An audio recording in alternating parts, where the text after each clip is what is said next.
আমি অন্তপুরের মেয়ে, চিনবে না আমাকে। তোমার শেষ গল্পের বইটি পড়েছি শরৎবাবু, বাসি ফুলের মালা। তোমার নায়িকা এলোকেশীর মরণ দশা ধরেছিল ৩৫ বছর বয়সে। ২৫ বছর বয়সের সঙ্গে ছিল তার রেশারেশি।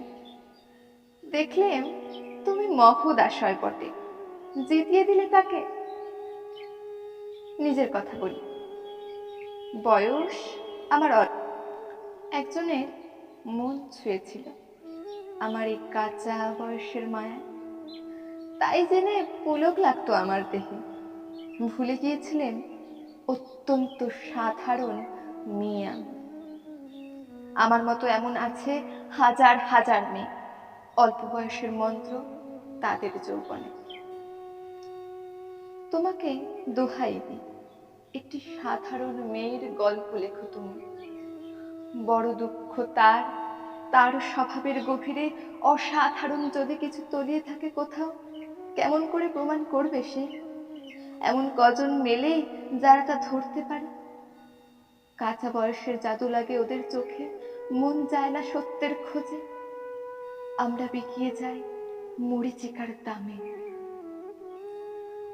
কথাটা কেন উঠলো তা বলি। মনে করো তার নাম নরেশ।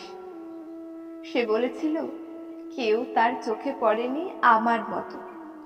হ্যাঁ, তো বড় কথাটা বিশ্বাস করব যে সাহস হয় না, না করব যে এমন জোর কই। একদিন সে গেল বিলেতে, চিঠিপত্র পাই কখনো বা। মনে মনে ভাবি, রাম রাম, এত মেয়েও আছে সে দেশে, এত তাদের ঠেলাঠেলি ভিড়, আর তারা কি সবাই অসামান্য? এত বুদ্ধি, এত ঔজ্জ্বল্যতা, আর তারা সবাই কিনা আবিষ্কার করেছে এক নরেশ সেনকে। স্বদেশে যার পরিচয় চাপা ছিল 10-এর মধ্যে। গেল মেলের চিঠিতে সে লিখেছে লিজির সঙ্গে গিয়েছিল সমুদ্রে নাইতে। বাঙালি কবির কবিতার কলাইন দিয়েছে তুলে, সেই যেখানে উর্বশী সমুদ্র থেকে ওঠে, তারপরে পালির উপরে বসল পাশাপাশি। সামনে দুলছে নীল সমুদ্রের ঢেউ, আকাশে ছড়ানো নির্মল সূর্যালোক। লিজি তাকে খুব আস্তে আস্তে বললে, এই সেদিন তুমি এসেছ, দুদিন পরে যাবে চলে। ঝিনুকের দুটি খোলা, মাঝখানটুকু ভরা থাক একটি নিরেট অশ্রুবিন্দু দিয়ে, দুর্লভ মূল্যহীন।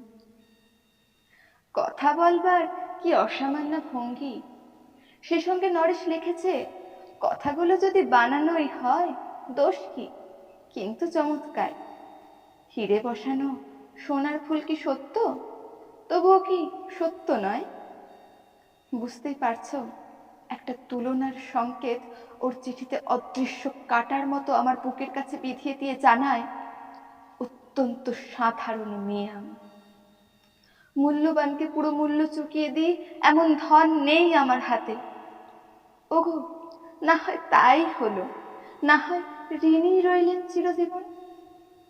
পায়ে পড়ি তোমার, একটা গল্প লেখো তুমি শরৎবাবু, নিতান্তই সাধারণ মেয়ের গল্প। যে দুর্ভাগিনীকে দূরের থেকে পাল্লা দিতে হয় অন্তত 5-7 জন অসামান্যার সঙ্গে, অর্থাৎ সপ্তর্থিনীর মার।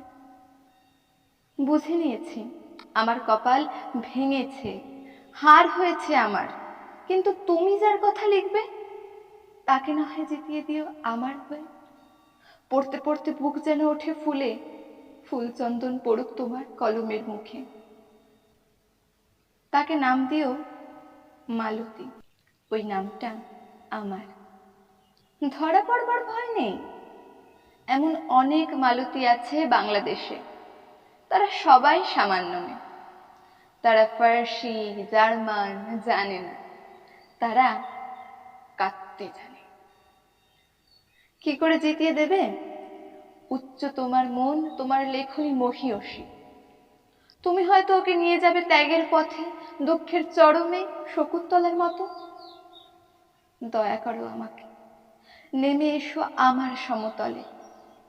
বিছানায় শুয়ে শুয়ে রাত্রির অন্ধকারে দেবতার কাছে যে অসম্ভব বর আমি মাগি, সে বর আমি পাবো না, কিন্তু পাই যেন তোমার নায়িকা। রাখো না কেন নরেশকে 7 বছর লন্ডনে, বারে বারে ফেল করুক তার পরীক্ষা, আদরে থাক আপন উপাসিকা মণ্ডলীতে। ইতিমধ্যে মালতী পাশ করুক এমএ, কলকাতা বিশ্ববিদ্যালয় গণিতে হোক প্রথম, তোমার কলমের এক আঁচড়ে। কিন্তু ওইখানেই যদি থামো, তোমার সাহিত্য সম্রাট নামে পড়বে কলঙ্ক। আমার দশা যাই হোক, খাটো করো না তোমার কল্পনা, তুমি তো কৃপণ নও বিধাতার মতো। মেয়েটাকে দাও পাঠিয়ে ইউরোপে, সেখানে যারা জ্ঞানী, যারা বিদ্বান, যারা বীর, যারা কবি, যারা শিল্পী, যারা রাজা, দল বেঁধে আসুক ওর চারিদিকে। জ্যোতির্বিদের মতো আবিষ্কার করুক ওকে, শুধু বিদুষী বলে নয়, নারী বলে। ওর মধ্যে যে বিশ্ববিজয়ী জাদু আছে, ধরা পড়ুক তার রহস্য, মূর্খের দেশে নয়, যে দেশে আছে সমাজদার, আছে দরদি, আছে ইংরেজের জার্মান ফরাসি। মালতীর সম্মানের জন্য সভা ডাকা হোক না, বড় বড় নাম জাদার সভা। মনে করা যাক সেখানে বর্ষণ হচ্ছে মুষলধারে চাটুবাক্য, মাঝখান দিয়ে এসে চলেছে অবহেলায়, যেন ঢেউয়ের উপর পাল তোলা নৌকা। ওর চোখ দেখে ওরা করছে কানাকানি, সবাই বলছে ভারতবর্ষের সজল মেঘ আর উজ্জ্বল রৌদ্র মিলেছে ওর মোহিনী দৃষ্টিতে। এখানে জনান্তিকে বলে রাখি, সৃষ্টিকর্তার প্রসাদ সত্যিই আছে আমার চোখে। বলতে হলো নিজের মুখেই, এখনো কোনো ইউরোপীয় রসজ্ঞের সাক্ষাৎ ঘটেনি কপালে। নরেশ এসে দাঁড়াক এক কোণে, আর তার সে অসামান্য মেয়ের দল। আর তারপরে তারপরে আমার নোটে শাকটি মুড়লো, স্বপ্ন আমার ফুরলো।